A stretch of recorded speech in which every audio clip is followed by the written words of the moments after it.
시편 142편은 다윗이 굴에 있을 때 지은 기도입니다. 다윗이 피한 동굴은 아둘람 굴과 엔게디 굴이 있습니다.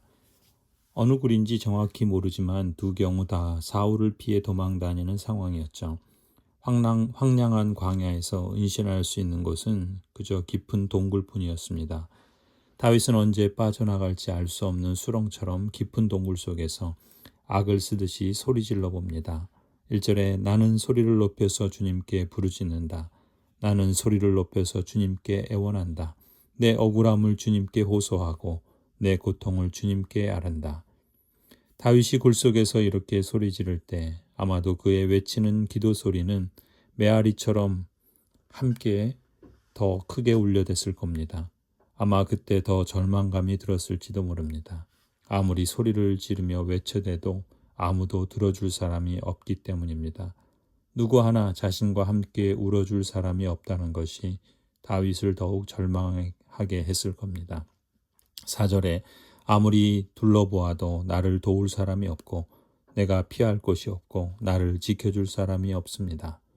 사실 아둘람 굴에 있을 때 자기와 같이 절망 가운데 있는 사람들이 다윗을 찾아왔습니다. 엔게디 굴에서도 실제로 여러 사람들이 그 동굴 안에 함께 피신하여 있었습니다.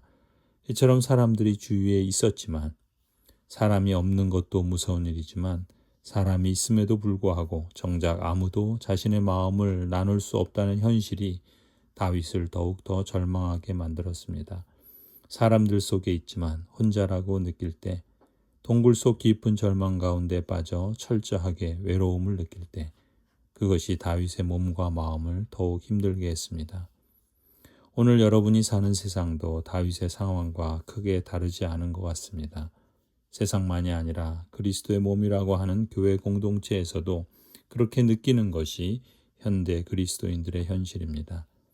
스스로 공동체 안에 들어오기를 꺼려하는 경우도 있고, 공동체 안에서 서로 거리를 두고 벽을 쳐서 들어오지 못하게 하는 경우도 있고, 서로 친하고 대화도 잘하는 것 같은데 정작 속마음을 나눌 사람이 없는 경우도 있고, 이런 경우 저런 경우를 다 따지고 보면 함께 진실하게 마음을 나눌 사람이 있고 함께 사랑으로 기도하는 사람이 있는 성도는 참으로 복되다 믿습니다. 3절에 내 영혼이 연약할 때 주님은 내 갈 길을 아십니다. 사람들은 나를 잡으려고 내가 가는 길에 덫을 놓았습니다. 개역개정에서는 내 영혼이 연약할 때라는 표현을 내 영이 내 속에서 상할 때라고 표현합니다. 참으로 절망 가운데 가라앉아 있는 것이죠. 사람들은 나를 잡으려고 내가 가는 길에 덫을 놓았습니다. 다윗은 토로합니다. 마음을 나눌 사람은 없는데 오히려 자기를 잡으려고 덫을 놓는 사람들이 가득하니 다윗의 인생길은 참으로 험난했습니다. 그때 다윗의 나이가 불과 10대 후반에서 20대 중반이나 됐을까요? 앞날이 창창한 때 다윗은 인생의 바닥을 경험합니다. 인간의 악과 불행 가운데서도 선을 만드시고 새 길을 여시는 하나님의 섭리의 눈으로 볼 때 다윗의 다윗됨은 여기서 훈련되었구나. 후대의 사람인 우리는 다윗의 고백과 행적에서 이 점을 발견합니다.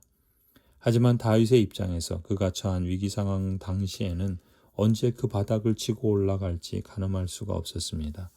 다윗의 눈에는 현실의 난관을 뚫고 나갈 출구가 보이지 않았습니다. 메시지 성경에서는 여기를 출구가 없다, no exit이라고 표현합니다. 유일한 출구는 적들이 덫을 놓고 막아서 있고 그나마도 하늘이라도 열려 있으면 모를까 동굴 속이라 올려다볼 하늘도 없습니다. 정말이지 다윗은 칠흑 같은 어둠 속에 보이지 않는 하나님을 향해 부르짖습니다.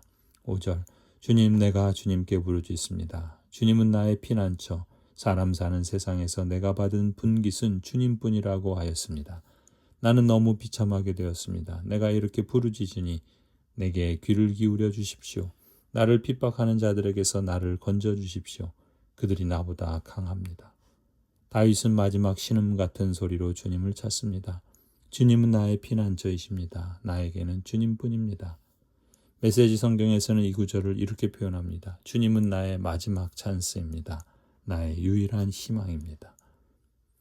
사람들은 고난 속에 있을 때 비로소 의미를 찾습니다. 견디기 힘든 것, 이겨내기 힘든 것들이 많이 있지만 그 감당하기 힘든 고통의 깊이만큼이나 우리는 하나님을 알지 못하고 이해하지 못하는 것도 많을 것입니다.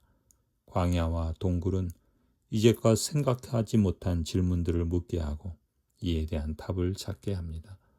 거기서는 하나님을 부르지 않고는 광야 생활에 익숙해질 수 없기 때문입니다.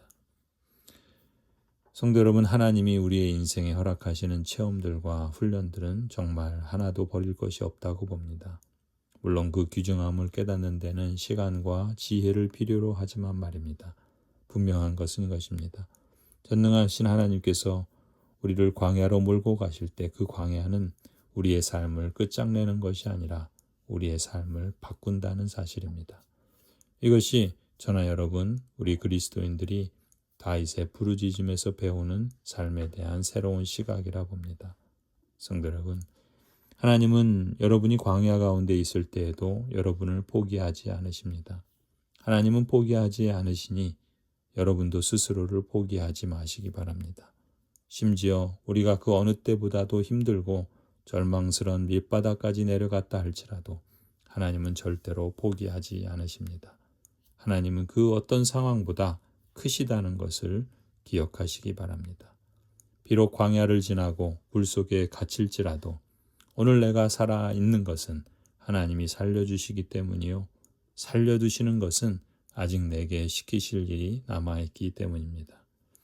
하나님은 부르셔서 사용하시는 사람들의 생각이나 능력을 다듬고 쓰시기에 적합하게 하기 위해서 이전에는 깨닫지 못해서 멀리하고 떠나 있던 길을 다시 찾도록 하기 위해서 언약 백성으로 부르신 사람들을 숨기고 감추는 과정을 언젠가는 거치도록 하십니다.